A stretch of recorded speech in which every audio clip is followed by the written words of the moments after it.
सदियों से चली आ रही सतभक्ति की ऐसी धारा, ऋषियों, मुनियों, देवताओं और त्रिदेवों ने भी जिसका भेद ना पाया। भक्ति तो सभी करते हैं,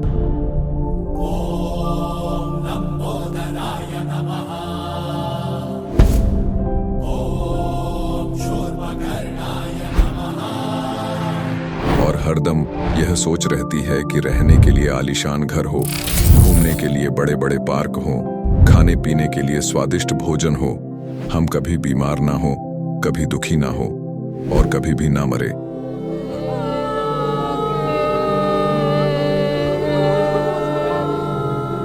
हरदम मौज मस्ती में रहे।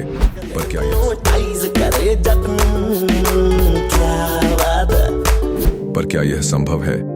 हम सब इतनी भक्ति करते हैं, व्रत करते हैं, श्राद्ध निकालते हैं, कावड़ लेकर आते हैं,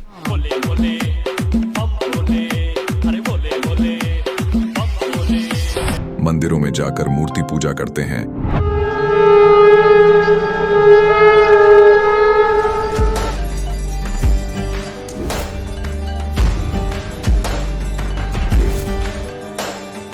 भानुकोटिभास्वरं भवाब्धितारकं परं नीलकण्ठमीप्सितार्थदायकं त्रिलोचनं कालकालमम्बुजाशमक्षशूलमक्षरम्। चर्च में जाकर प्रेयर करते हैं,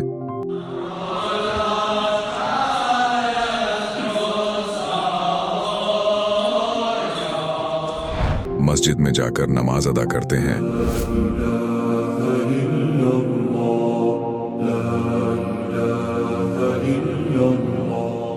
अल्लाहु अकबर कबीरा, और गुरुद्वारों में जाकर माथा टेकते हैं,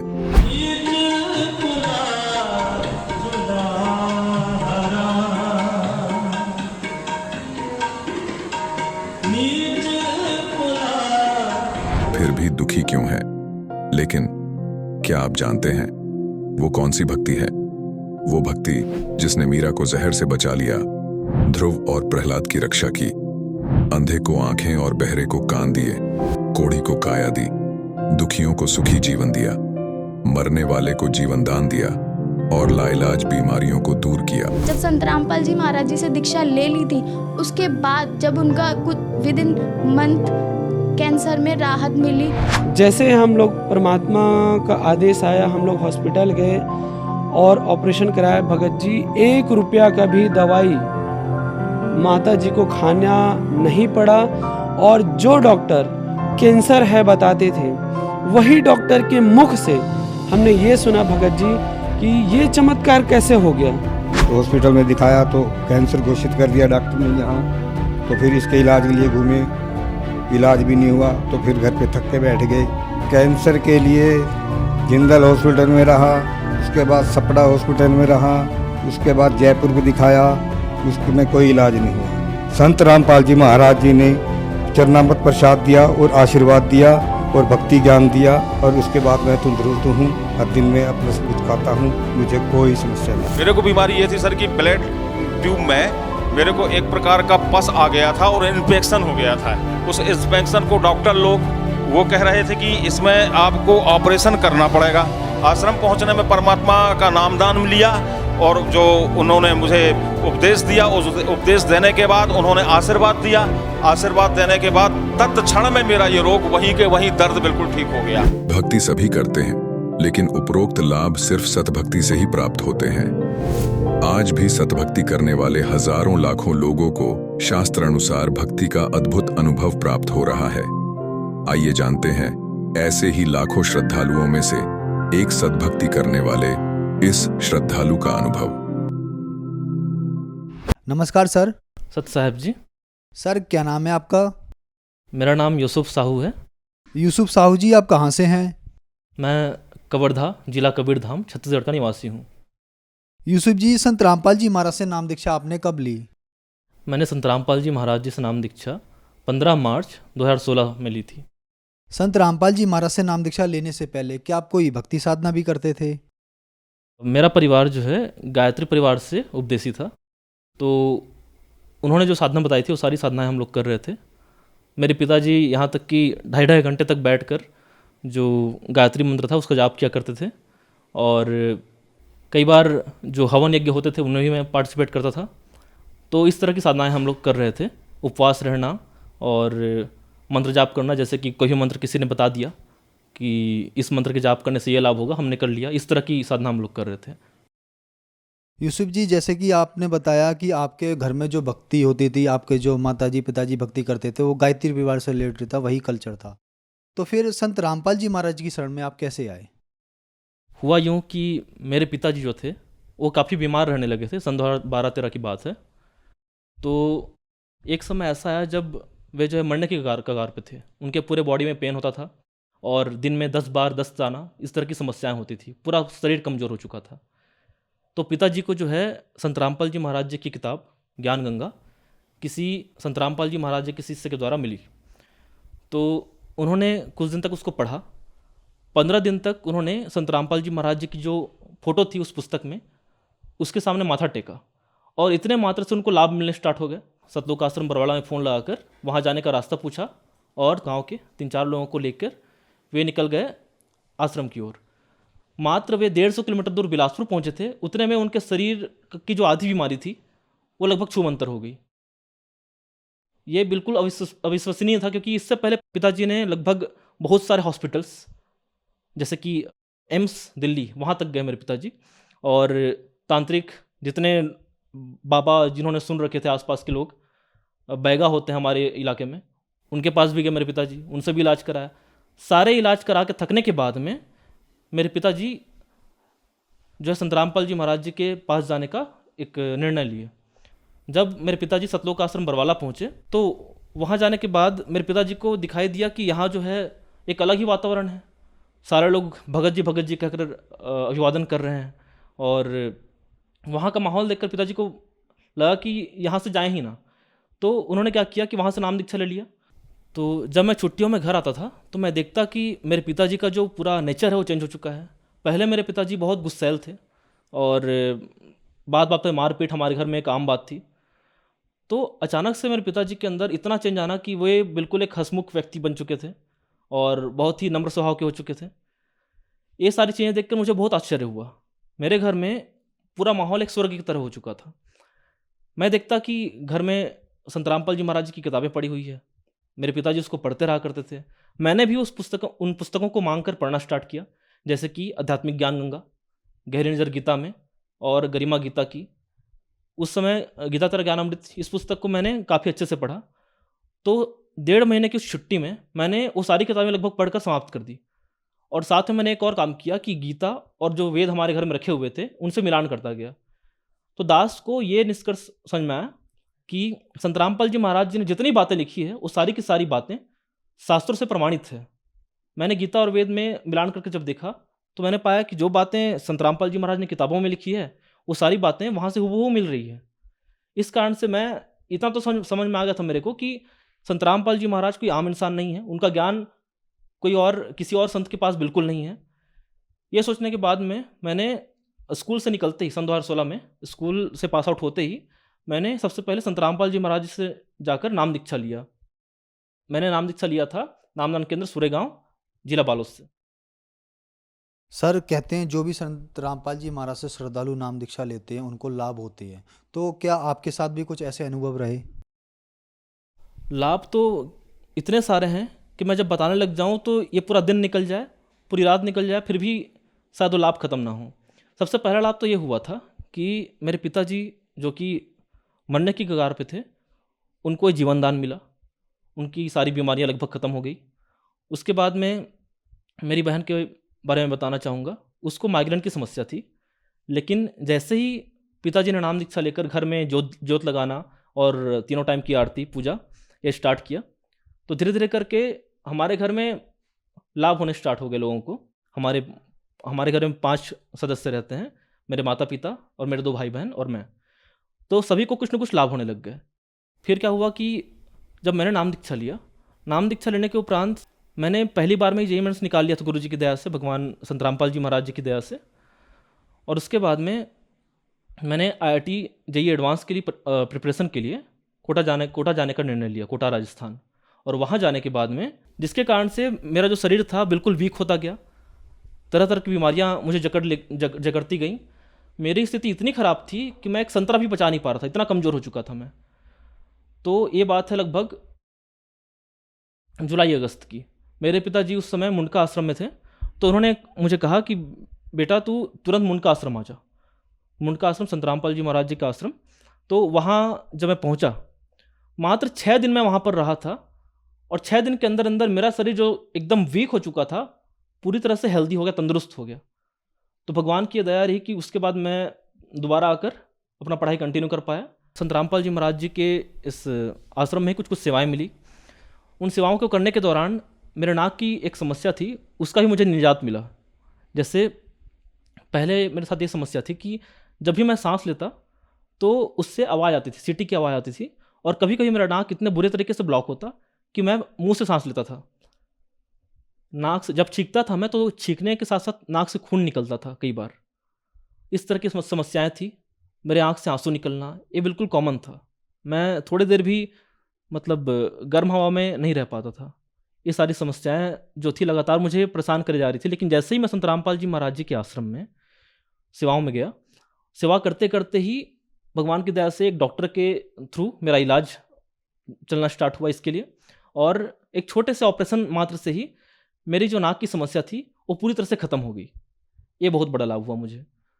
उसके बाद में इन 2 सालों में मैंने लगभग बिल्कुल जीरो के बराबर पढ़ाई की थी, और मैं हर बार इस बात से डरता था कि कहीं मैं इस बार फेल ना हो जाऊं अपने कॉलेज के दौरान। 12th के बाद से मेरी रुचि पढ़ाई में बिल्कुल कम हो चुकी थी, इसलिए मैं हर बार जो है भगवान की कृपा ही समझता हूँ कि मैं किसी तरह से पास हो पाया। और 4 साल का बीटेक मेरा कंप्लीट भी हो गया। भगवान की ऐसी दया रही कि गेट का एग्ज़ाम भी मैंने दिया बिना प्रिपरेशन के। उसमें मेरा ऑल इंडिया रैंक आया 594 माइनिंग ब्रांच में। हर बार जो है एक कोल इंडिया लिमिटेड नाम की कंपनी है, जो कि माइनिंग इंजीनियरिंग करने वाले स्टूडेंट्स के लिए एक सपना होता है कि काश मेरा वहाँ नौकरी लग जाए, जॉब लग जाए। तो भगवान की दया से जहाँ उस कोल इंडिया लिमिटेड की वैकेंसी, मैनेजमेंट ट्रेनिंग की वैकेंसी मात्र 200-300 निकलती थी, उस साल उस कंपनी ने 700 वैकेंसी निकाली और मेरा रैंक 594 था। संत रामपाल जी महाराज जी की विशेष कृपा रही कि मेरा सिलेक्शन एक ही बार में कोल इंडिया लिमिटेड में हो गया। और उसके बाद में लगातार परमात्मा की दया से ये जो लाभ है वो मुझे दिखाई देते रहे। जैसे कि मेरा 2 बार एक्सीडेंट भी हुआ इसी साल, मतलब 2023 में 2 बार एक्सीडेंट भी हुआ। लेकिन पहली बार जो है मैं बिल्कुल मेरे को मामूली खरोच आई थी। दूसरी बार जो चोट लगा वो भी लगभग मामूली थी, लेकिन मैंने डाउट क्लियर करने के लिए कि कहीं मेरे को चोट कोई गंभीर तो नहीं आई है, पहले तो मनेंद्रगढ़ के हॉस्पिटल में, जो कि कोल इंडिया की हॉस्पिटल है, वहाँ मैंने इलाज कराया, वहाँ मैंने टेस्ट कराया, वहाँ भी नॉर्मल निकला। दोबारा कंफर्म करने के लिए कि कहीं क्या पता कि कोई अंदरूनी चोट आई हो, मैं अपोलो हॉस्पिटल गया बिलासपुर, वहाँ भी मैंने चेकअप कराया, सब कुछ बिल्कुल नॉर्मल था। तो ये भगवान की विशेष दया रही कि इतना भयंकर एक्सीडेंट होने के बावजूद मुझे जो है मामूली चोटें ही आई थी। तो इस तरह के लाभ गुरु जी की दया से लगातार मुझे होते रहे हैं। जैसे कि अभी संत रामपाल जी महाराज से बहुत सारे ये आईआईटी या मैनेजमेंट स्टूडेंट जुड़ रहे हैं, काफ़ी ज़्यादा जुड़ रहे हैं। तो सर, संत रामपाल जी महाराज शुरू से ही भक्ति दे देते हैं। तो एक हमारे समाज में धारणा है कि भक्ति तो बाद का काम है, बुढ़ापे का काम है। कहीं ना कहीं आप भक्ति करके अपने जो आपकी जो यंग लाइफ है उससे कहीं समझौता तो नहीं कर रहे हैं? बिल्कुल नहीं। संत रामपाल जी महाराज जी ने हमको बताया है, यदि हम इस समय भक्ति कर लेंगे तो जो बुढ़ापा है हमारा वो अच्छे से कट पाएगा। यदि हम इस समय भक्ति नहीं करते हैं तो हमारे कर्म ऐसे ही बिगड़ते जा रहे हैं। हमने जो पुण्य पिछले जन्म में कमाए थे उसी को हम इस जन्म में खर्च कर रहे हैं। संत रामपाल जी महाराज जी बताते हैं। तो जब तक हमारा बुढ़ापा आता है तब तक हमारे पुण्य बहुत क्षीण हो चुके रहते हैं, तो उससे हमको कष्ट पे कष्ट आने लगते हैं। उन कष्टों से बचने के लिए ही इस समय भक्ति करना बेहद जरूरी, सबसे पहली बात। और दूसरा, हमको जो सांस मिला है ये बहुत ही अनमोल है। तो एक एक सांस जो हमारा जा रहा है, हम मौत की ओर बढ़ते जा रहे हैं।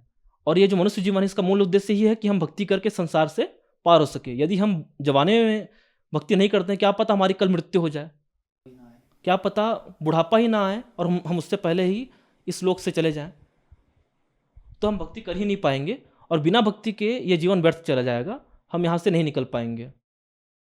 यूसुफ जी, एक बात और, जैसे कि आप एक पढ़े लिखे व्यक्ति है और मैंने आपसे शुरुआत में पूछा कि पहले आप क्या भक्ति साधना करते थे, तो आपने बताया कि हम जो पारंपरिक पूजाएं, जो देवी देवताओं की पूजा करते थे, और संत रामपाल जी महाराज जी के बारे में क्या है कि वो देवी देवताओं की पूजा छुड़वाते हैं। ये बात सही है कि संत रामपाल जी महाराज से अगर भक्ति लेनी है तो देवी देवताओं की पूजा छोड़नी पड़ेगी? पूजा छोड़नी नहीं है। संत रामपाल जी महाराज जी कहते हैं कि तीनों देवा कमल दल बसे, ये ब्रह्मा विष्णु महेश, और प्रथम इनकी वंदना, फिर सुन सद्गुरु उपदेश। संत रामपाल जी महाराज जी जो हैं हमको जब प्रथम नाम देते हैं तो उनमें इन्हीं देवी देवताओं के ही मंत्र होते हैं, हम उन्हीं का ही जाप करते हैं। बस हमारी पूजा विधि में, हमारी साधना में फ़र्क आया है, लेकिन हम उनको छोड़ नहीं रहे हैं। जैसे कि मैंने कहा था कि जो ये संसार रूपी वृक्ष है, इसके सही भागों को संत रामपाल जी महाराज जी ने विस्तार से बताया है। तो उन्होंने ये भी बताया है कि ब्रह्मा विष्णु महेश जो है ये डार स्वरूप हैं, जिनसे हम पत्ते रूपी संसार जुड़े हुए हैं। ये डार को ही काट दिया जाए तो पत्तों तक पोषण पहुंच नहीं पाएगा, ये संसार फल नहीं पाएगा ठीक से। इसीलिए संत रामपाल जी महाराज जो हम जो सोचते हैं कि वे भगवानों को, देवी देवताओं को छुड़ाते हैं, ये बिल्कुल एक गलत, एक भ्रांति है। संत रामपाल जी महाराज जी जो हैं इन्हीं देवी देवताओं की ही साधना दे रहे हैं। सर, जैसे कि आपने बताया कि संत रामपाल जी महाराज इन्हीं देवी देवताओं की साधना दे रहे हैं। संत रामपाल जी महाराज जो भक्ति विधि है वो सही बताते हैं। तो हमारा एक हिंदू समाज है, सनातन समाज है, और हमारे ऋषि मुनि रहे हैं, तो क्या वो सही भक्ति विधि उनके पास नहीं थी? संत रामपाल जी महाराज जी के पास कहाँ से आ गई? पहला सवाल। और क्या जो सही भक्ति विधि संत रामपाल जी महाराज बताते हैं वो हमारे वेदों में, गीता में या हॉली बुक्स में अवेलेबल है, या संत रामपाल जी महाराज की अपनी ही कोई विधि है जो उसको सही बताते हैं वो? पहली बात तो संत रामपाल जी महाराज जी ने जो भी बताया है वो शास्त्रों से प्रमाणित है। और हम जो सोचते हैं कि संत रामपाल जी महाराज जी के पहले ये सब क्यों नहीं आया, जो कबीर साहब हैं वे पूर्ण परमेश्वर हैं, संत रामपाल जी महाराज जी बताते हैं, और वे चारों युगों में आए। उनकी बातें जो है लोगों को उल्टी लगी, इसीलिए कोई उन बातों को जो है स्वीकार नहीं कर पाया। सतयुग में सत्सुकृत कह तेरा, त्रेता नाम मुनिंदर मेरा, द्वापर में करुणा में कहाया, कलयुग नाम कबीर धराया। कबीर साहब जी की वाणी है। वे चारों युगों में डिफरेंट नामों से आते हैं और हर युग में अपने ज्ञान का प्रचार करते हैं। संत रामपाल जी महाराज जी जो हैं अभी वर्तमान में कबीर साहब के स्वयं स्वरूप हैं, परमेश्वर के स्वयं स्वरूप हैं, और उनके द्वारा जो ज्ञान दिया जा रहा है, आप यदि मिलान करके देखेंगे, जैसे मैंने कहा था कि मैंने शुरुआत में ही जब भक्ति मार्ग से नहीं जुड़ा था, गीता और वेद से मिलान करके देखा, और मैंने पाया कि संत रामपाल जी महाराज जी जो भी बता रहे हैं वो सारे के सारे गीता और वेद से प्रमाणित हैं, श्लोकों से प्रमाणित हैं। तो ये बात आप स्वयं चेक कर सकते हैं, संत रामपाल जी महाराज जी जो भी बता रहे हैं बिल्कुल शास्त्र प्रमाणित हैं। सर, इसमें दो सवाल है कि जो लोग संत रामपाल जी महाराज का सिर्फ लिटरेचर जानना चाहते हैं या उनको समझना चाहते हैं तो उनके लिए क्या ऑप्शन है, और जो लोग संत रामपाल जी महाराज से नाम दीक्षा लेना चाहते हैं उनके लिए क्या ऑप्शन है? जो श्रद्धालु संत रामपाल जी महाराज जी के लिटरेचर को जानना चाहते हैं कि एक्चुअल में उसमें क्या लिखा है, तो वे या तो सीधे पुस्तकों को ऑर्डर कर सकते हैं ऑनलाइन, फेसबुक में आपको उनके पोस्ट मिल जाएंगे, या फिर आप जो है संत रामपाल जी महाराज जी के आश्रम के नंबरों पर संपर्क करके, जो कि अभी टीवी चैनल पर नीचे चल रहे होंगे, उन पर संपर्क करके आप पता कर सकते हैं कि पुस्तक किस तरह से ऑर्डर करना है, ऑर्डर भी कर सकते हैं। और यदि आपको नाम दीक्षा लेना है तो आप जो है इन्हीं नंबरों पर संपर्क करके अपने पास वाले नाम दीक्षा केंद्र का पता पूछ सकते हैं, क्योंकि आज के दिन में संत रामपाल जी महाराज जी की कृपा से पूरे देश भर में 500 से भी ज़्यादा नाम दीक्षा केंद्र खुल चुके हैं, जहां पर निःशुल्क नाम दीक्षा दी जा रही है। संत रामपाल जी महाराज जी का सत्संग आज के दिन बहुत सारे चैनलों पर चल रहा है, और सभी चैनलों पर जो है विस्तार से संत रामपाल जी महाराज जी वही ज्ञान दे रहे हैं। आप किसी भी चैनल पर संत रामपाल जी महाराज जी के सत्संग देख सकते हैं। यूसुफ जी, हमारे चैनल पर आकर अपने अनुभव बताने के लिए आपका बहुत बहुत धन्यवाद। धन्यवाद। अब जगत गुरु तत्वदर्शी संत रामपाल जी महाराज जी के सत्संग के माध्यम से उस अद्वितीय आध्यात्मिक ज्ञान के बारे में जानते हैं जिसके माध्यम से आप भी प्राप्त कर सकते हैं ऐसे आध्यात्मिक, मानसिक और भौतिक सुख जो अभी तक आपने सिर्फ मीराबाई, ध्रुव, प्रहलाद जैसे कुछ ही भक्तों की जीवन कथा में सुने होंगे। अब सुनिए तत्वदर्शी संत के संग शास्त्र अनुकूल भक्ति सत्संग, ऐसा अद्वितीय आध्यात्मिक ज्ञान जिसका है सर्वधर्मों के पवित्र शास्त्रों में प्रमाण। वो चला गया, पीछे से रावण आ गया। वो तो इंतजार थी कि ऐसे ऐसे बनेगी, उठा के लानी थी उसको, तो उसको पता नहीं था कि रखा ऐसी खींच रखी है। तो रावण आया साथ दो रूप बनाकर भिक्षा लेने के लिए। पहले उसने आवाज लगाई कि माई भिक्षा दो। सीता ने कहा जी यहाँ आकर ले जाओ झोंपड़ी के पास, कुटिया के पास। रावण आने लगा तो उसमें से एकदम ऐसी लपट निकली, कोई 10 कदम पीछे गया, और फिर कहा कि आप यहाँ बाहर आकर के भिक्षा दो, आपने तो मुझे मरवा दिया था, ये पता नहीं कितनी भयंकर रेखा है, कैसी है। तो सीता जी ने सोचा क्या फर्क पड़ा है, अभी आटा देकर वापस आ जाऊंगी, अभी भिक्षा डालकर अभी आ जाते हैं। अब वो जरा सी उससे बाहर निकली रेखा से और उसने पकड़ दी बाजू, यहाँ से घेर ली कमर पे, लंका में पटगी जाके। अब वो मूर्ख थे जो यूं कह गए थे इससे बाहर मत निकलना, ना तो हानि हो जाएगी, वो पागल थे। आप बिरान मट्टी करवाई, 12 वर्ष तक वहां पड़ी रही उसके अंदर, उस 9 लाख बाग में कैद बन के, और करोड़ों आदमी मरवा दिए जब जाकर पीछा छूटा। तो पुण्यात्माओं, ये मर्यादा जो परमात्मा की दो दास बताता है, इसको लक्ष्मण रेखा समझ लेना।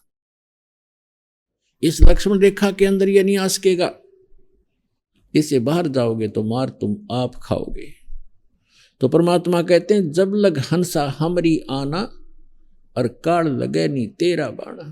मर्यादा भंग होकर के भी आप अपने हानि उठा सकते हो और आपको लाभ भी बंद हो जाएगा। उसके लिए तरीका है कि वापस आइए और अपना नाम खंडित है उसको कनेक्शन को दोबारा सुचारू करवाइए।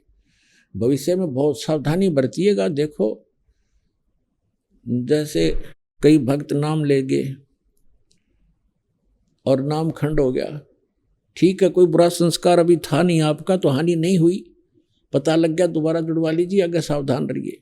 और कई भक्त ऐसे हैं दीक्षा ले गए, नाम खंडित हो गया, उधर से कोई संस्कार ऐसा खराब आ गया, नाम खंडित हो गया। यहाँ से आप सोच रहे हो दुनिया आप व्यक्ति तो समझता है कि नाम लेकर आया था ये, इसको देखो ये हानि हो गई, लेकिन उनको ये नहीं पता और स्वयं को भी नहीं पता कि ये लक्ष्मण रेखा लांघ चुका है, इसलिए इसको हानि हुई है, अन्यथा हो ही नहीं सकती, न तो भगवान का विधान फेल हो जाएगा।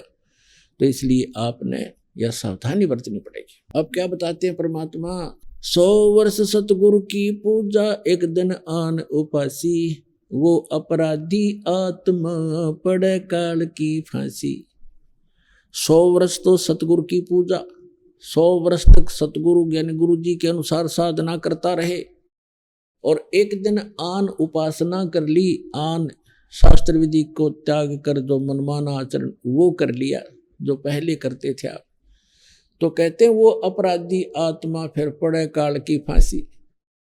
अब क्या होगा, कैसा बुरा बनेगा आपके साथ। जैसे आप जी ने दीक्षा ले ली, 1 वर्ष 2 वर्ष 4 वर्ष आपने साधना कर ली, और फिर कोई ऐसी बात आ गई, आपका नाम खंडित हो गया, लोक लाज में आके आपने नाम खंडित कर दिया और आन उपासना शुरू कर दी और ये पूजाएं छोड़ दी, तो फिर आपके साथ क्या बनेगी कि आपको फिर भी लाभ हो रहे होंगे। आप इस नाम को त्याग दोगे, साधना भी बंद कर दोगे। नाम खंडित हो गया तो साधना ये करते भी रहना, कोई लाभ नहीं होगा। जैसे कनेक्शन कट गया और बटन दबाते रहो, स्विच ऑन करते रहो, सारे पंखियों के भी, कूलर के भी, मोटर के भी, आपको भ्रम है कि लाइट चलेंगे नहीं। वो पहले तो आपने जब नाम त्याग दिया, कनेक्शन कट गया, ऑटोमेटिक है भगवान का मार्ग, इसमें किसी की सिफारिश की आवश्यकता नहीं।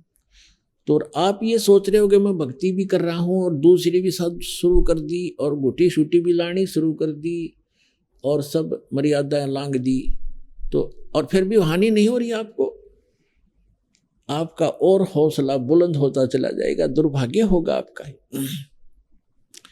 वो कारण क्या होगा कि 2 वर्ष 4 वर्ष जो आपने विधिवत साधना करके जो पुण्य इकट्ठे कर लिए वो आपके संग्रहित होंगे, आपकी बैटरी चार्ज होगी इन्वर्टर की, और आगे चार्जर खत्म हो गया, कनेक्शन रहा नहीं, लाइट आपके पास है नहीं, चार्जर काम कर नहीं रहा, तो उस समय भी आप अपने पंखे चल रहे हैं, ट्यूब जग रही है, कूलर भी चल रहा है और आपको नो प्रॉब्लम। और जिस समय वो पिछला संग्रह किए हुए पुण्य आपके समाप्त होंगे, जो 4 वर्ष 3 वर्ष 2 वर्ष 5 वर्ष भक्ति सत करी थी इस दास के से उपदेश प्राप्त करके, तो वो आपका संग्रह पुण्य चलते रहेंगे और वो इतने भी चल सकते हैं कि आपको हो सकता है इस जीवन में भी कोई दुख ना हो, लेकिन आपका भविष्य अंधकार में होगा, बहुत भयंकर हानि होगी आपको यार। और फिर जब आपके पुण्य खत्म होंगे, वो बैटरी डिस्चार्ज होगी, डाउन हो जाएगी, उस समय देखना आपके ऊपर पहाड़ टूटेगा दुखों का ज्यों का त्यों। फिर वो कोई भी सब सुविधाएं समाप्त हो जाएंगी, क्योंकि आगे चार्जर आपका था नहीं। तो उसका भी फिर विकल्प है, फिर चार्जर लगवाना ही पड़ेगा, तभी वह बैटरी फिर संग्रह होगी, ना तो गया काम तय। ये दास बहुत पहले से कहता रहा है, जैसे क्योंकि पहले तो ज्ञान नहीं था, और शुरुआत से सन 1994 से दास दीक्षा देना प्रारंभ कर रखी है गुरुदेव के आदेशानुसार। और ये सन 2001 के आसपास, 2001 को इस दास को प्रेरणा हुई कि ये जो ज्ञान कबीर भगवान ने हमें दे रखा है सूक्ष्म वेद में, उससे तो दास पूरा परिपूर्ण था, आधारित था, उसी को लेकर आगे चल रहा था, वही गुरुदेव ने हमें बताया था।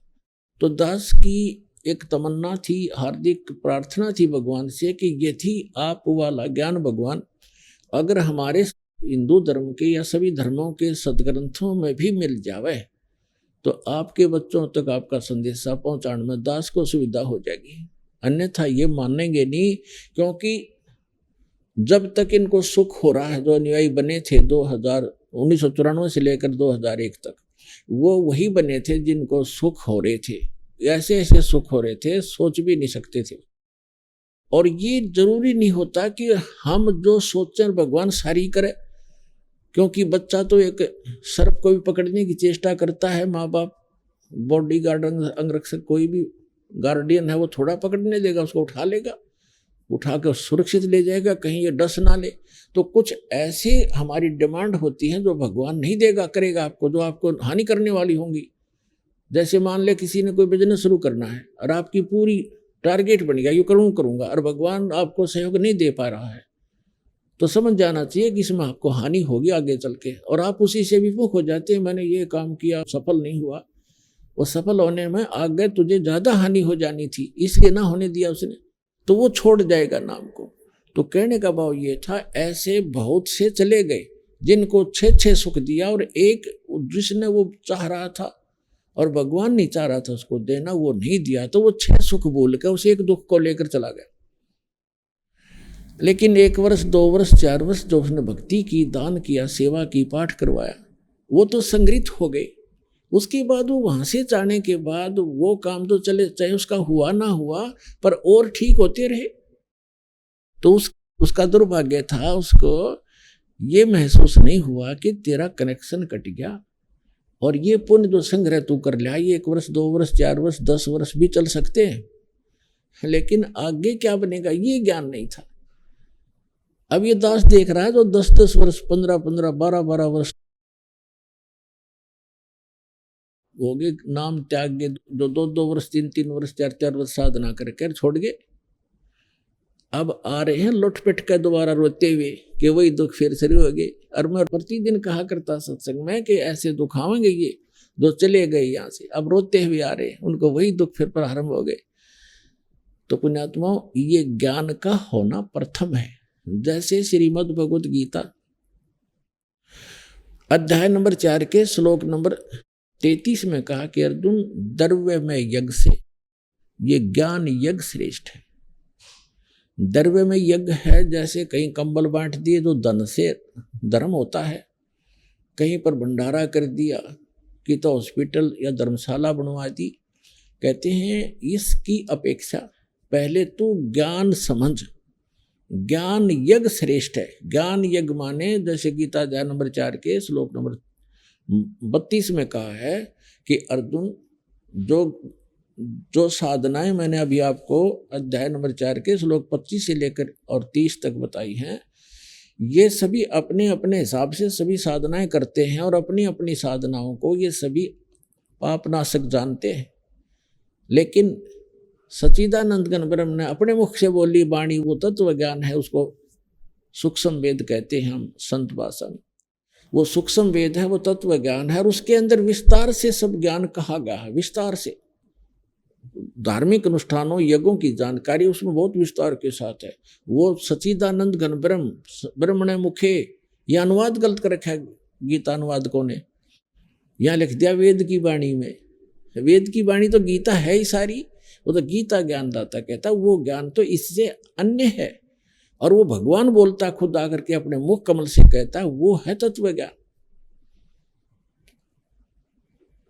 तो उसमें क्या कहा है कि सच्चिदानंद घन ब्रह्म की वाणी में, उसके मुख कमल से उतरित वाणी में, यानी कबीर वाणी में विस्तार से कहा गया, उसको तो तत्वदर्शी संतों को से समझ, वो तत्व ज्ञान है।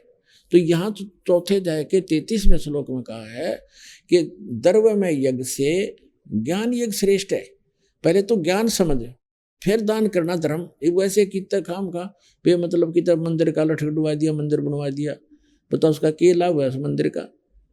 कहीं धर्मशाला भी बनवा दी, अच्छी बात है, कहीं आपने भंडारे कर दिए, कंबल बांट दिए, मेडिकल बनवा दिए, कोई प्याऊ बनवा दी, अच्छी बात है, लेकिन मोक्ष तो नहीं हुआ आपका। आप पहले तत्व ज्ञान समझिए, फिर दीक्षा लीजिए संत से, फिर जैसे डॉक्टर बतावे वो उपचार चलेगा। डॉक्टर आपको जो परहेज बतावे वो भी आपने करने पड़ेंगे, और पथ्य अपथ्य का आपने ध्यान रखना पड़ेगा, तभी आपका उपचार होगा। तो इसी प्रकार आपने सबसे पहले ज्ञान समझना चाहिए, और ज्ञान समझ के उसके बाद फिर अपना सत भक्ति जैसे गुरु जी बतावें वैसे करने से ही आपको लाभ होगा। तो यहाँ दास का जो उद्देश्य है कि वो अब जो पहले इस ज्ञान को ढंग से समझा नहीं, अब परमात्मा ने दया करी आपके ऊपर, आप तो समझ रहे हो, साथ के साथ सब प्रमाण देख कर आते हो, तो आप डगमग नहीं हो सकते। लेकिन उस समय अभाव हमारे सामने ये था कि दास को इन सदग्रंथों में यह परमात्मा का बताए ज्ञान वाली सच्चाई प्राप्त नहीं थी, ज्ञान नहीं था। 2001 में परमात्मा ने प्रेरणा की इस दास को, कबीर साहब का एक अमर वाणी जो सच्चिदानंद घन ब्रह्म की वाणी वो याद आई कि वेद मेरा भेद है और मैं ना मिलूं वेदन के माही, और जौन वेद से मैं मिलूं ये वेद जानते नहीं। अब यह बात खटकी प्रेरणा दाता की है, करे करावे साइया मन में लहर उठा, दादू सिर दरजीव का वो आप बगल हो जा। एक प्रेरणा हुई क्रोथा आश्रम के अंदर दास पहले घर घर में सत्संग करता था, फिर इतना अधिक हो गया था सत्संग, घर घर में नहीं कर पाया था, एक एक दिन 5-5 4-4 जगह पाठ शुरू हो जाते थे। फिर एक सामूहिक भक्तों ने एक आश्रम और अपना खरीद लिया, किसी ने दान में दे दिया, जैसे भी दान से, और तो उसमें हम रहने लगे। फिर प्रेरणा हुई कि कोई परमात्मा ऐसी दया हो, आपके ज्ञान का कोई और समर्थक मिल जाए, जैसे वेदों में हो, उसके बाद गीता जी में हो, पुराणों में ये प्राप्त हो जावे, तो अपना आपके हिंदू धर्म के कम से कम भक्त मान जाए, आपको आपका ज्ञान स्वीकार कर ले। तो परमात्मा ने कहा कि वेद मेरा भेद है, मैं ना वेदन के माही, और जौन वेद से मैं मिलूं वो वेद जानते नहीं। तो ये बात खटकी कि वेद भगवान की का भेद है, परमात्मा की जानकारी दे रहे हैं। कबीर साहब कहते हैं मेरी महिमा गा रहे हैं वो। तो वेद तो हमने कभी देखे भी नहीं थे, वो किस टाइप के हैं, कैसे हैं। तब तक गीता हम पढ़ा करते थे तो ये भी सुना करते थे कि सभी सदग्रंथों का सारभूत है श्रीमद् भगवत गीता। तो श्रीमद् भगवत गीता के अंदर दास ने जब पढ़ना शुरू किया, क्योंकि पहले तो इतना बिजी शेड्यूल था, फिर आश्रम में रहने से कुछ हल्का हुआ तो समय मिला मुझे, उसमें देखा कि गीता ज्ञानदाता खुद कहता है कि अर्जुन तू उस परमेश्वर की शरण में जा, उसकी कृपा से तू परम शांति को और सनातन परम धाम को प्राप्त होगा। दास की ऐसी स्थिति होगी जैसे भूखे न भोजन मिल जाए, निर्धन न धन मिल जाए, ऐसी स्थिति होगी। जो फूला नहीं समाओ है भगवान, आपने सारा खजाना भी रखा है इसमें आपका ही, उसमें सारा नए सिरे से गीता जी का अनुवाद किया, जिसको गहरी नजर गीता में आपके पास उपलब्ध है, परमात्मा के ज्ञान के आधार से उसका पुनर्अनुवाद किया। जो सब अनुवादकों ने गलत कर रखा है, अक्षरों का अनर्थ कर रखा है अर्थों के। जैसे अनुत्तम माने चौथी कक्षा के बालक ने पूछ ले, अनुत्तम माने उत्तम माने गुड, अनुत्तम माने बैड, और ये कहे अनुत्तम माने जिससे उत्तम कोई और ना हो। जैसे उत्तीर्ण है, उत्तीर्ण माने पास, बच्चा उत्तीर्ण हो गया, पास हो गया, और अनुतीर्ण लिखा हो किसी के पीछे, और वो नौके में सबसे उत्तम पास हो गया हूँ, पीटे जा छाती पास तो टट्टू हो गया तू, तो वो भूल इन रखी बालकों वाली बातें।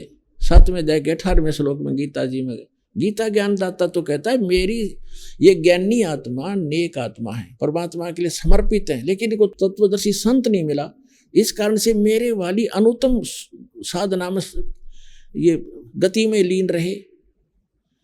अब गीता अध्याय नंबर 8 के श्लोक नंबर 13 में गीता ज्ञानदाता कहता है ओम इति एक अक्षरम ब्रह्म व्यवहारण माम अनुसमण ये प्रयाति तदन देहम सयाति परमाम गति। मेरे सतर का केवल एक ओम मंत्र है, ओम अक्षर, नथिंग एल्स। उच्चारण करके सिमरण करता हुआ जो अंतिम सांस शरीर छोड़कर जाता है वो इस ओम से मिलने वाली परम गति को प्राप्त होता है। ओम ब्रह्म का मंत्र है। इस सरपुरुष का गीता ज्ञानदाता जो श्री कृष्ण में प्रवेश करके बोल रहा है, और ब्रह्म का साधक ब्रह्मलोक में जाता है। 8वें अध्याय के 16वें श्लोक में कहा कि अर्जुन ये ब्रह्मलोक पर्यंत ब्रह्मलोक में गए हुए प्राणी भी जन्म मृत्यु में आते हैं। 18वें अध्याय के 66वें श्लोक में कहा कि इसलिए तो अर्जुन सर्वभाव से उस परमेश्वर की शरण में जा, उसकी कृपा से तू परम शांति को और सनातन परम धाम को प्राप्त होगा। 15वें अध्याय के 4थे श्लोक में कहा कि तत्वदर्शी संत की प्राप्ति के पश्चात परमेश्वर के उस परम पद की खोज करनी चाहिए, जहाँ जाने के बाद साधक फिर कभी जन्म मृत्यु में नहीं आते। और गीता अध्याय नंबर 2 श्लोक नंबर 12, गीता अध्याय नंबर 4 श्लोक 5 और 9 में, गीता अध्याय नंबर 10 श्लोक 2 में ये स्पष्ट कहता है गीता ज्ञानदाता तुम तेरे और मेरे बहुत जन्म हो चुके, तू नहीं जानता। अब जहाँ जब तक जन्म मृत्यु है जैसा कर्म वैसा ही भोगना ही पड़ेगा इसकी शरण में रहने से, तो सुख काहे को। तो यहाँ तीसरी ये बताया है कि टुणक जैसे ऋषि बड़े बड़े महापुरुष ये हैं तो नेक आत्मा, लेकिन इनको तत्वदर्शी संत ना मिला जो पूर्ण परमात्मा की महिमा बताने वाला हो, जिस कारण से ये मेरे वाली ही गति में अनुत्तम गति में स्थिर रहे। अनुत्तम माने घटिया गति, बेकार की, क्योंकि जन्म मृत्यु मिटता नहीं, जैसा कर्म हो वो सारे भोगने पड़ेंगे, नरक भी, स्वर्ग भी, गधे भी, कुत्ते भी, सारा बनना पड़ेगा, फिर घटिया ही है। 7वें अध्याय के 19वें श्लोक में गीता ज्ञानदाता स्वयं कहता है कि बहुनाम जन्मानाम अंते ज्ञानवान माम प्रपद्यते, और वासुदेव सर्वमिति सहमात्मा सुदुर्लभ है। स्पष्ट कर रहा है कि किस कारण से अनुत्तम गति में रहे। 7वें अध्याय के 12 से लेकर 15 तक तो ब्रह्मा विष्णु महेश तीनों गुणों के उपासकों को रिजेक्ट किया है। उसके बाद कहा कि ये मुझे भी ना बचते और मेरी भक्ति करते हैं तो 4 प्रकार के करते हैं, आर्त, अर्थार्थी, जिज्ञासु और ज्ञानी। उन तीनों को भी रिजेक्ट करता है ये, आर्त, अर्थार्थी और जिज्ञासु को। ज्ञानी जो है वो श्रेष्ठ है, और उस ज्ञानी को तत्वदर्शी संत ना मिलने से फिर कहता है मेरे वाली ही घटिया अनुत्तम गति में सचित रहे। अब 7वें अध्याय के 19वें श्लोक में ये स्पष्ट होता है गीता ज्ञानदाता का, पहले तो ये कह रहा है 12 से लेकर 15 में कि ये तीनों गुणों की रजगुण ब्रह्मा, सतगुण विष्णु, तमगुण शिव जी के द्वारा जिनका ज्ञान हरा जा चुका है, राक्षस स्वभाव को धारण किए हुए मनुष्यों में नीच दूषित कर्म करने वाले मूर्ख मेरी भक्ति भी ना करते, मेरी भक्ति नहीं करते। अपनी के विषय में कहता कि 4 प्रकार की करते, और उसमें बताया दिया ज्ञानी ही मुझे पसंद है, ज्ञानी को मैं अच्छा लगता हूँ क्योंकि वो आन उपासना नहीं करते, मनुष्य जीवन का मूल उद्देश्य समझकर वो साधना करते हैं, लेकिन वो रह गए मेरे वाली अनुत्तम गति में। क्या कारण क्या था बता रहा है 7वें अध्याय के 19वें श्लोक में स्पष्ट कर रहा है कि बहुनाम जन्मानाम अन्ते ज्ञानवान माम प्रपद्यते, बहुत बहुत जन्मों के अंत के किसी जन्म में ज्ञानी आत्मा मेरी भक्ति करते ब्रह्म की, अन्यथा वो और पूजाओं पर लगे रहते हैं, नीचे के देवताओं की या अन्य क्रियाओं पर करते रहते हैं। बहुनाम जन्मानाम अन्ते, बहुत के जन्मों के अंत के जन्म में कोई मेरी भक्ति करता है, ज्ञानी मेरी भक्ति करता है, लेकिन वासुदेव सर्वमिति, वासुदेव ही सब कुछ है, ये बताने वाला स महात्मा सुदुर्लभ है। वो संत तो बड़ी मुश्किल से मिलेगा कि वासुदेव ही सब कुछ है। वासुदेव का अर्थ होता है सबका मालिक, जिसकी सत्ता सब ब्रह्मांडों के ऊपर हो, वो वासुदेव है। श्री कृष्ण वासुदेव नहीं थे, श्री कृष्ण जी तो वासुदेव के बेटे थे, पुत्र थे, और वासुदेव उसके पिता का नाम वेदों से ही रखा गया था, क्योंकि जैसे हम चांद रखते अपने बच्चे का नाम, किसी का सूरज रख लेते हैं, तो वो चांद और सूरज थोड़े ही ये, तो इसी प्रकार वो वासुदेव नाम था, वासुदेव का पुत्र था श्री कृष्ण। श्री कृष्ण वासुदेव नहीं था, वो तो श्री विष्णु जी था। श्री विष्णु जी थे, और विष्णु जी केवल एक ब्रह्मांड में 3 लोक पर, पृथ्वी लोक, पाताल लोक और स्वर्ग लोक को पर केवल एक विभाग का प्रभु है, स्वामी है, मालिक है, ये वासुदेव नहीं है। और इसका जो ब्रह्म है, ब्रह्मा विष्णु महेश का पिता सरपुरुष जो गीता ज्ञान दे रहा है श्री कृष्ण में प्रवेश करके, ये केवल 21 ब्रह्मांड का प्रभु है, स्वामी है। गीता अध्याय नंबर 15 के श्लोक नंबर 16 में ये 2 पुरुष बताए, सरपुरुष ये 21 ब्रह्मांड का पुरुष स्वामी है, और 7 संग ब्रह्मांड का अक्षर पुरुष है, वो भी वासुदेव नहीं, केवल इतना ही स्वामी है, इतना ही व्यापक है, इतना ही वो वासुदेव है। और 15वें अध्याय के 17वें श्लोक में कहा कि उत्तम पुरुष तु अन्य परमात्मा इति उदाहरते, यह लोक तरम अविश्य विवर्ती अवैश्वर। वो 3रे नंबर का जो परम अक्षर ब्रह्म 8वें अध्याय के 3रे श्लोक में जिसके विषय में कहा है, वो परम अक्षर ब्रह्म है, वो है वास्तव में वासुदेव। और वही गीता ज्ञानदाता कहता है कि अर्जुन तू सर्वभाव से 18वें अध्याय के 62वें श्लोक में सर्वभाव से उस परमेश्वर की शरण में जा, उसकी कृपा से तो परम शांति को, सनातन परम धाम को प्राप्त होगा। तो कहते हैं कि ये बताने वाला संत कि वासुदेव सर्वमिति, कि वो सर्वशक्तिमान परमात्मा ही सब कुछ है, वो ही सबका पापनाशक है, वो ही सबको मोक्ष देने वाला है, वो सबकी उत्पत्ति करने वाला है, और केवल वही उपास्य है, उसको इष्ट रूप में उपासना उसी की करनी चाहिए। तो ये बताने वाला संत तो बड़ी मुश्किल से मिलेगा। तो इन्होंने बैठा रखा था सारा। अच्छा, गीता अध्याय नंबर 18 के श्लोक नंबर 62 में स्पष्ट किया कि तू सर्वभाव से उस परमेश्वर की शरण में जा। अरिय ज्ञानी अनाड़ी हमारे गुरु धर्मगुरु कहते हैं ना, अपने विषय में कह रहा आजा, कोई बात ही। फिर जान का की अर्थ कहता जो आजा बैठी को, तू सुखी शरण में था, वो खुद पहले ही था। गीता अध्याय नंबर 2 के श्लोक नंबर 7 में अर्जुन पहले ही कह रहा कि मैं आपकी शरण हूं, और मेरी बुद्धि अब काम करना बंद करेगी, मेरी अकल काम नहीं करती, जो हमारे हित में हो आप हमें बताओ, आप हमारे गुरु हो, हम आपके शिष्य।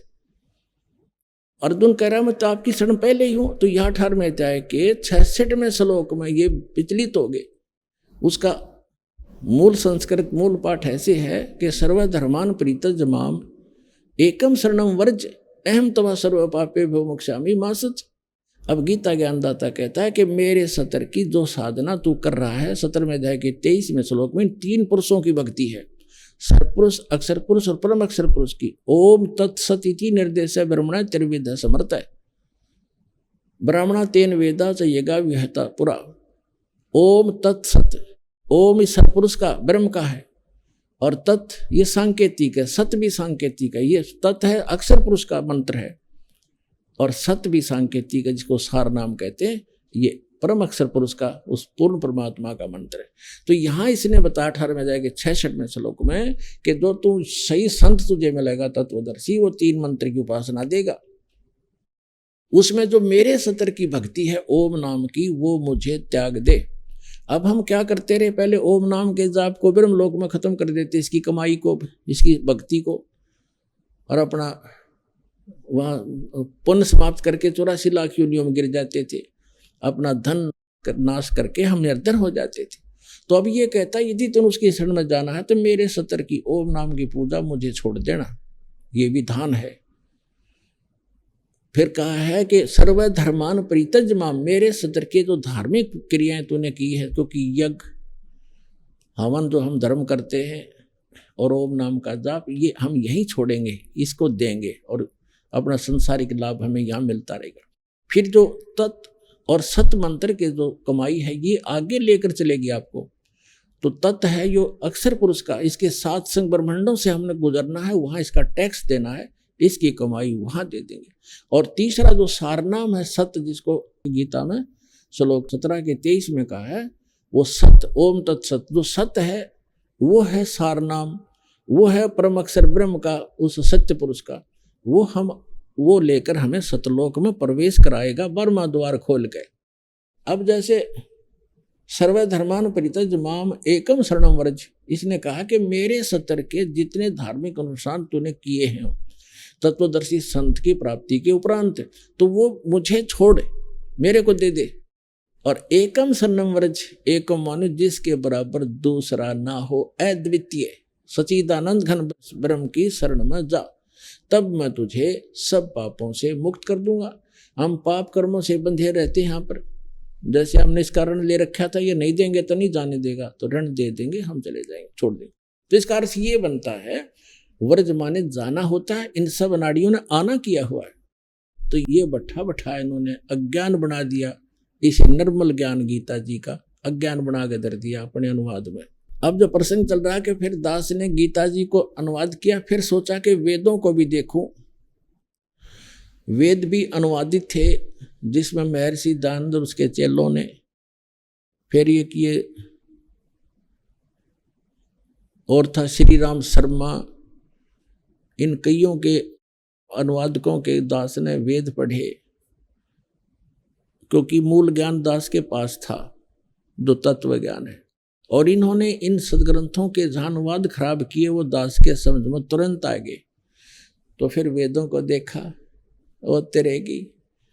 फिर दास ने सोचा था कि ये महर्षि दयानंद जो है, ये वेदों का विद्वान समझा जाता है, और सत्यार प्रकाश के बारे में हम भी सुना करते थे कि इन्होंने वेदों को ही सरल करके इसमें लिखा है, उसका ज्ञान है। तो दास ने फिर सत्यार प्रकाश इस चाव से पढ़ा था कि अगर इसमें समर्थन मिल जाए तो यहाँ के लोग इसको बहुत मानते हैं, और ये भी और ज़्यादा सहयोगी होगा भगवान को भगवान मनाने में। अब सत्यार प्रकाश जब देखा और वेदों से मेल करा, एक भी कितना भी सच्चाई आसपास नहीं पाई, तो इसलिए दास ने कहना शुरू किया, ये सत्यार प्रकाश में कोई भी सत्य नहीं है, ये बिल्कुल झूठा है। और देखो, कोई दास का उद्देश्य नहीं, सबको ये समझाना चाहता हूँ कि आप दिशा गलत जा रहे हो, आप इसको त्याग दो और वापस आ जाओ। बुद्धिमान थे वो तो आ ही गए, लेकिन जिनकी रोजी रोटी बंद हो गई थी, आचार्यों की, जो उनसे चंदा लेकर खा रहे थे, इसको बेच रहे थे, रोजी रोटी निर्वाह कर रहे थे, उन्होंने भ्रमित करना शुरू कर दिया, झूठ बोलने शुरू कर दिए। चाहा था कि रामपाल बिल्कुल इतना बदनाम कर दें, इसका नाम से भी नफरत हो जाए लोगों का। लेकिन ये भगवान का मार्ग है, परमात्मा का चलाया हुआ है। 600 वर्ष पहले परमात्मा आए थे, उनके साथ भी ऐसे जुल्म किए थे इन हमारे धर्म गुरुओं ने, लेकिन तब भी उसका कुछ नहीं बिगाड़ पाए। लेकिन इतनी कमी रहेगी कि उसमें शिक्षित नहीं थे हम शिक्षित ना थे, इसलिए भगवान यही ज्ञान सुनाया करते जो दास आपको आज सुना रहा है। लेकिन आज दास को उन सदग्रंथों का सहयोग मिला, जिससे आपको खींचने में आसानी हुई। अन्यथा आपको जो दास बता रहा था कि 6 सुख होने के बाद एक ही सुख नहीं हुआ जिसको वो चाह रहा था, और जो भगवान उसे देना नहीं चाह रहा था उससे ही भाग गया। अब आप के बारे में परमात्मा ने कहा कि ज्ञान संपूर्ण हुआ नहीं और हृदय नहीं सदावे, और देखा देखी भक्ति का रंग नहीं ठहरावे। अब ज्ञान संपूर्ण दिया है परमात्मा ने, आपको ऐसा ज्ञान कर दिया, आप यहाँ से हिल नहीं सकते। अब क्या कहते हैं, आपकी ऐसी स्थिति हो जाएगी, बंदी छोड़ दयाल जी तुम तक हमारी दौड़े, जैसे काग जहाज का अब सूजत और न ठोरे। समुद्र के अंदर काग बैठ कर चले जाते हैं जहाज के ऊपर, सैकड़ों 200 किलोमीटर जाने के बाद जहाज के चालक पहले समय में ये निरीक्षण किया करते थे कि कहीं तुम्हारा दिशा सूचक डिस्टर्ब तो नहीं हो गया किसी चुंबकीय चट्टान के कारण। उसको उनका एक तरीका था, कौवे के अंदर एक ऐसी विद्या दी है भगवान ने कि वो शाम के समय बैठ जाता था जहाज पे, क्योंकि खाना खाने के लिए अतिथि बैठ जाते थे, टुकड़ा डाल देते थे, तो वो इस लालच में चला जाता, रात को हो जाती। तो सुबह जब होता तो चालक, समुद्री जहाज के चालक अपना दिशा सूचक की जांच ऐसे करते थे, उस कौवे को विवश कर देते थे पत्थर मार मार के उड़ने के, तो वो उड़कर उसी दिशा में चलता था जिस दिशा से वो आए थे। पूर्व से आए थे तो पूर्व को ही चलेगा वो, सीधा स्ट्रेट। तो उससे वो अपनी दिशा ठीक कर लेते थे। फिर वो कौवा थोड़ी बहुत दूर जाता था, आधा किलोमीटर मुश्किल से, फिर कहीं बैठने का स्थान नहीं उसको दिखाई देता था, वापस आकर उस जहाज पर ही शरण लेता था, नहीं तो कहीं और बैठे तो डूब कर मर जावे। तो पुण्यात्माओं, ऐसा ज्ञान करा देगा ये दास आपको, सब प्रमाणित करके सदग्रंथों से। आप उस जहाज के काग की तरफ, कौवे की तरह, आपको पृथ्वी पर कोई ठिकाना दिखाई नहीं देगा सतलोक आश्रम बरवाला के सिवाय। तो आपका जीवन बचावे, आपका मोक्ष करावे। तो पुण्यात्माओं, ये आज जो सत्संग प्रारंभ हुआ है परमात्मा के प्रगट दिवस के उपलक्ष्य में, तो आज आपको केवल सतयुग में परमात्मा आए, ये चारों युगों में आते हैं। हमारे सदग्रंथ बताते हैं कि भगवान ऐसी लीला करता है, चारों युग में संत पुकारे, कूक को हम हेल रे, हीरे माणिक मोती बरसे, ये जग चुगता ढेल रे। सतयुग में सत सुकृत कह टेरा, त्रेता नाम मुनींदर मेरा, द्वापर में करुणा में कहाया, कलयुग नाम कबीर धराया। बोलो सतगुरुदेव।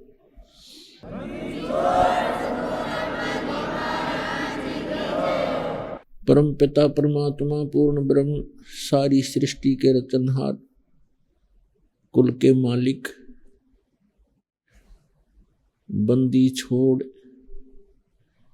काल के लोक से, कर्म बंधन से छुड़वाने वाले बंदी छोड़, कबीर परमेश्वर, ये हमारे जनक हैं, हम सब आत्माओं के पिता हैं। अभी आपने सुने जगत गुरु तत्वदर्शी संत रामपाल जी महाराज के मंगलमय सत्संग प्रवचन। आइए अब सुनते हैं उन भक्तों के अनुभव जिन्होंने संत रामपाल जी महाराज के प्रमाणित ज्ञान से प्रभावित होकर नाम दीक्षा लेकर अनेकों लाभ प्राप्त किए। नमस्कार सर। नमस्कार जी। क्या नाम है आपका? मेरा नाम हरजिंदर दास। सर कहाँ से आए हैं आप? गांव फतेह मजरी, तहसील समाना, जिला पटियाला और पंजाब से आया हूँ। सर क्या काम करते हैं आप? जी मैं खेती बाड़ी करता हूँ। सर संत रामपाल जी महाराज की शरण में आने से पहले आप क्या भक्ति साधना करते थे? जी मैं गुरुद्वारे जाता था। सर आपने वो साधनाएं कितने साल तक की? जी बचपन से ही जाते थे। सर उन साधनाओं को करने से आपको क्या लाभ मिले? उनसे कोई खास लाभ तो नहीं कह सकते, भगत जी जैसा चल रहा था वह ठीक था। सर फिर आप संत रामपाल जी महाराज की शरण में कैसे आए? भगत जी ऐसा है, टीवी के माध्यम से एक दिन मैं सभी संतों के प्रवचन सुना करता था, तो एक दिन साधना चलने लग गया। और जब मैंने संत रामपाल जी महाराज के प्रवचन सुने और वो ग्रंथों को पढ़ पढ़ के बता रहे थे कि परमात्मा कौन है और कौन सी भक्ति करनी चाहिए और किस किस संत ने कौन कौन से नाम जाप किए, तो वो मैं रोज़ सुनता रहा। तो लगभग 1 साल तक सुनता रहा। उनके बाद हम उसके ग्रंथ देखे, मैंने सभी धर्म ग्रंथ जैसे हमारे गुरु ग्रंथ साहब जी हैं, उनके बाद उन्होंने गुरु जी ने, संत रामपाल जी ने हमें प्रमाण दिखाए कि परमात्मा कबीर जी हैं, वो लिखा हुआ देखा। तो उसके बाद सतमार्ग बताया कि कौन कौन से महापुरुष जो पार हुए मानते हैं हम, जैसे आदरणीय गुरु नानक देव जी को पार हुआ मानते हैं, तो उनके वाणी दिखाई कि उन्होंने कौन सा नाम जाप किया। तो वो सुन के मैं तुरंत संत रामपाल जी के चरणों में चला गया और नामदान ले लिया। सर संत रामपाल जी महाराज से नाम दीक्षा लेने के बाद आपको क्या लाभ मिला? संत रामपाल जी महाराज जी के से नाम लेने के बाद मुझे सबसे बड़ा लाभ तो ये हुआ कि मैं पहले नशा किया करता था, बहुत ज़्यादा नशा करता था, जिसके कारण हमारे घर वाले भी बहुत तंग थे। वो सोचते थे ये मर ही क्यों ना जाए, और इतना नशा करते थे भगत जी, ना बच्चों का ना घर वालों का माता पिता का कोई ख्याल नहीं रखते थे, सिर्फ नशे की तरफ ही ध्यान रहता था। तो इतना नशा करते थे कि सभी तंग थे, अड़ोसी पड़ोसी भी तंग थे और घर वाले तो होने ही थे। तो सबसे बड़ा लाभ तो यही हुआ कि हमें परमात्मा के गुरु संत रामपाल जी महाराज की शरण में जाके नशा छूट गया। और आज 3 साल हो गए भगत जी, मुड़ के मुँह भी नहीं किया। और मेरे सिर में दर्द रहता था, लगभग सिर में दर्द था। मैं डॉक्टरों से चेकअप कराया, सिर में चोट लगी हुई थी। तो डॉक्टर ने बताया आपके सिर में खून जाम हुआ है और आपको दौरे भी पड़ सकते हैं। 2 बार मुझे दौरा भी पड़ा था, तो उन्होंने बोला 6 साल आपको दवाई खानी पड़ेगी, आप तो ऐसी ही रहेगी सिर में, हो जाएगा।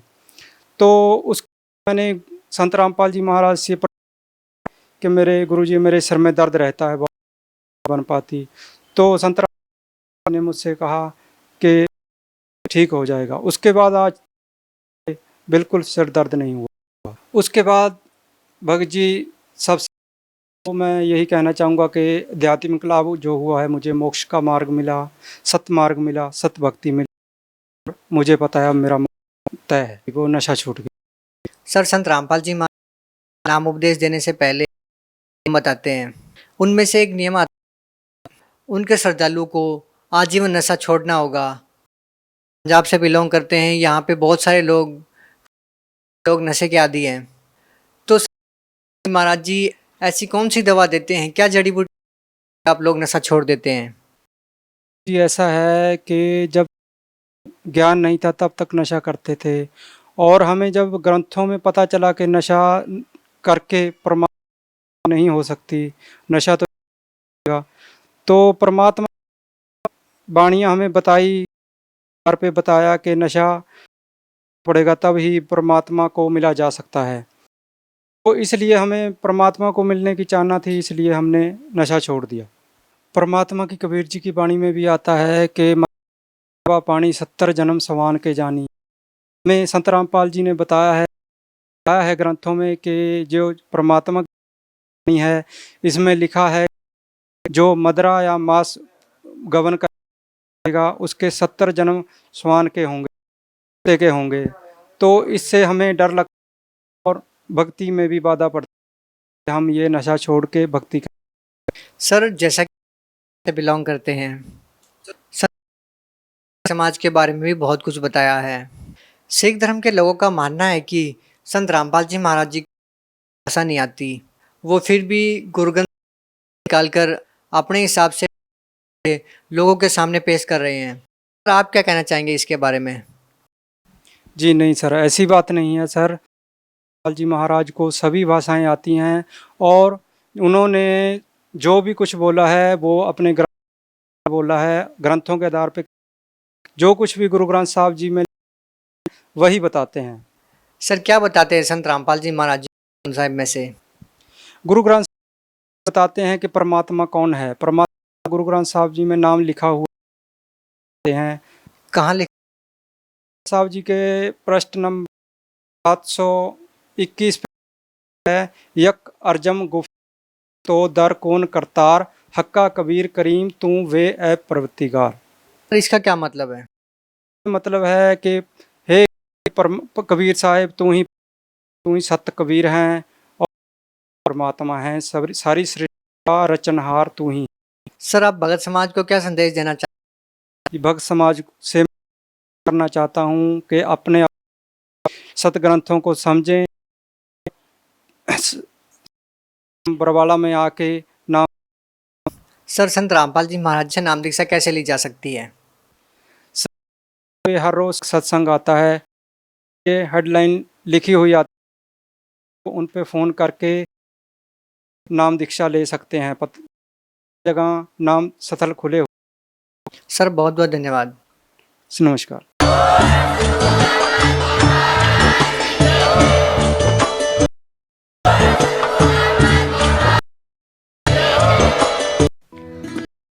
थे जगत गुरु तत्वदर्शी महाराज के मंगल प्रवचन। अधिक करें।